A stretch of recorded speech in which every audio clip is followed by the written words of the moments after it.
वशिष्ठ अतिथि है गंगापुर सिटी विधायक रामकेश मीणा है, जो वर्तमान में कांग्रेस के उप प्रतिपक्ष नेता भी है और संयोजक अजयराज मीणा और आम जनता पिलौदा का है, जिसमें अजयराज जी से हम बात करेंगे कि कहाँ से तो पहलवान आ रहे हैं, कहाँ से नहीं संयोजक से। जी अजयराज जी, क्या कहना चाहोगे? हर वर्ष की बात ही इस वर्ष भी रामनवमी के दिन अब की बार क्या है कि 26 तारीख को नवरात्रा भी समापन है और उसी दिन 12 बजे बाद में 9 में है।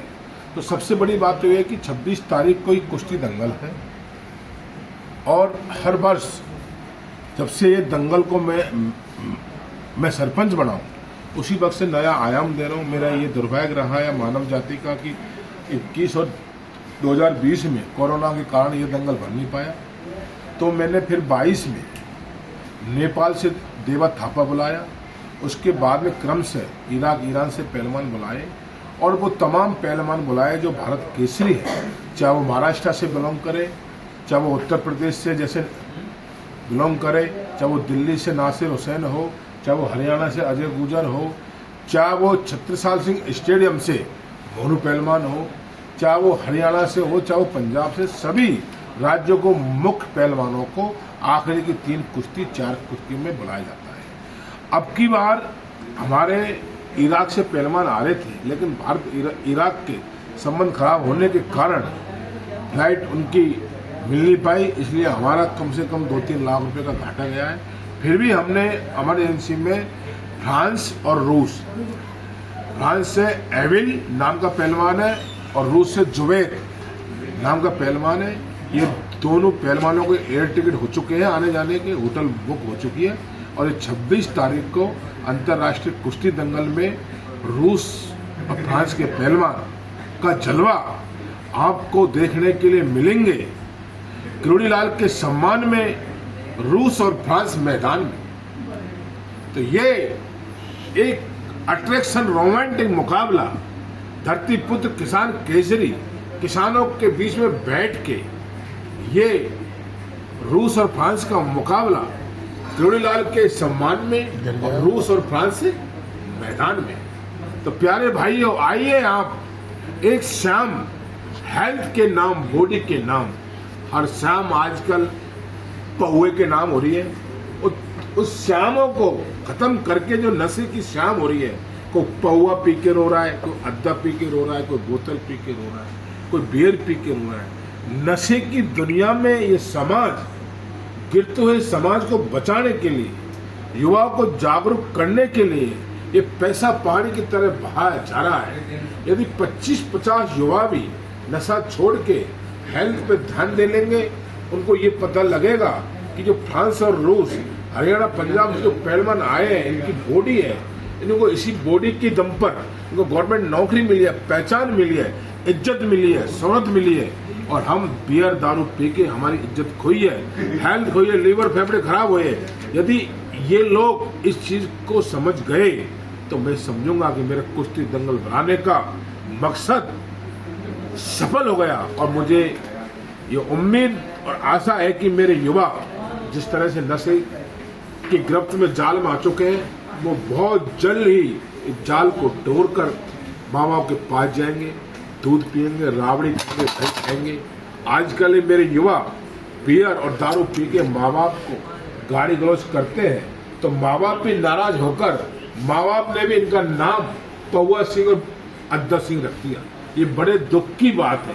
मैं चाहता हूँ दूध पिए घी खाए, मेरे समाज के युवाओं का नाम धारा सिंह हो, बलवान सिंह हो, केर सिंह हो, नार सिंह हो।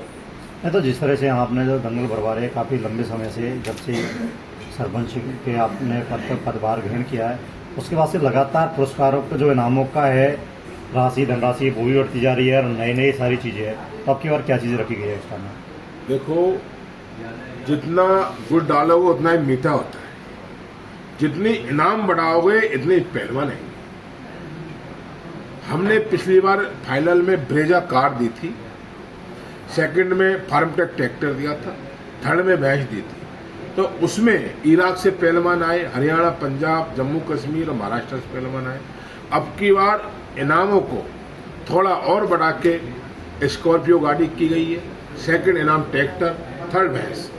तो अब की बार उस स्कॉर्पियो चमचमाती ब्लैक गाड़ी के अट्रैक्शन से पहलवान रूस और फ्रांस जैसे देशों से हवाई जहाज में सीधे पिरोदा की तरफ आ रहे हैं। तो ये इनाम अब की बार बढ़ा दी गई है और जो बाकी भैंस की ट्रैक्टर की है कुश्ती, उनके लिए हरियाणा पंजाब पहलवान आ रहे हैं।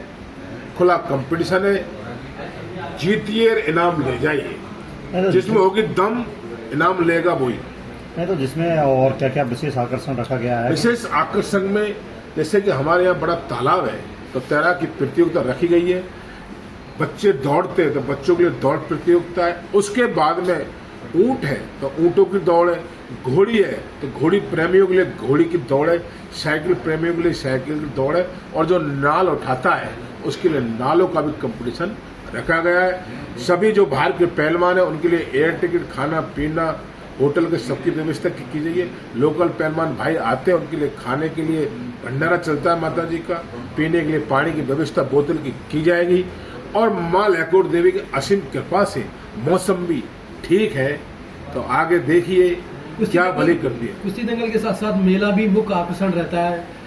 ये ग्रामीण अंचल में विशेष तौर से आदिवासी ट्राइबल में मेलों का आदिकाल अनादिकाल से बड़ा महत्व है।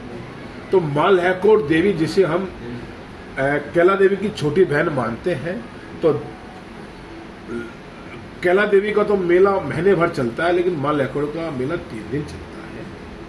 और 3 दिन मेला चलेगा, 24, 25, 26, और मेले के आखिरी दिन रामनवमी को परंपरागत रूप से जो मेला के आखिरी दिन कुश्ती दंगल होता है, आखिरी दिन कुश्ती दंगल होता है। यानी कि जिस तरह से अपन कहते हैं कि भाई देसी भाषा में 7 है, 8 है, 9 है, यानी कि सप्तमी, 8वीं और 9वीं के दिन ये संपन्न होगा।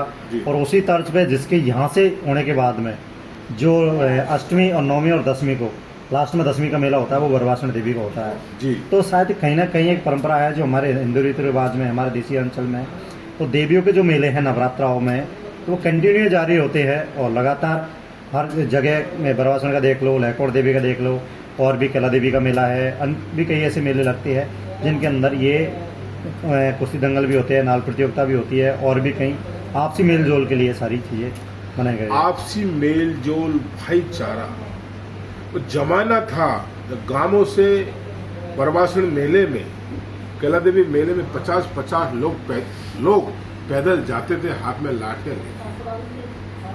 ताकत की, तंदुरुस्ती। आज जमाना पहुआ छाप और बोतल छापों का आ चुका है। ज्यादा युवा पी रहे तो गाड़ी में गेयर लगाने में दिक्कत हो रही है, गाड़ी की क्लिच दाबने में दिक्कत हो रही है, टांग दुखती है, स्टीयरिंग थामते हुए हाथ दुखते हैं। वो जमाने की बात छोड़ो, हर माता जी के मेले में दंगल इसीलिए लगता है कि माता जी भी चाहती है जैसे मैं शक्ति स्वरूप हूँ तो मेरी प्रजा भी शक्ति स्वरूप हूँ। तो इस तरह से आपने कहा कि जो मेले में पहलवान होते थे, गांव के आदमी होते थे, 10, 20, 50 का एक झुंड जाता था, झुंड जाता था। सबके पास लाठियां भी होती थी। बिल्कुल। तो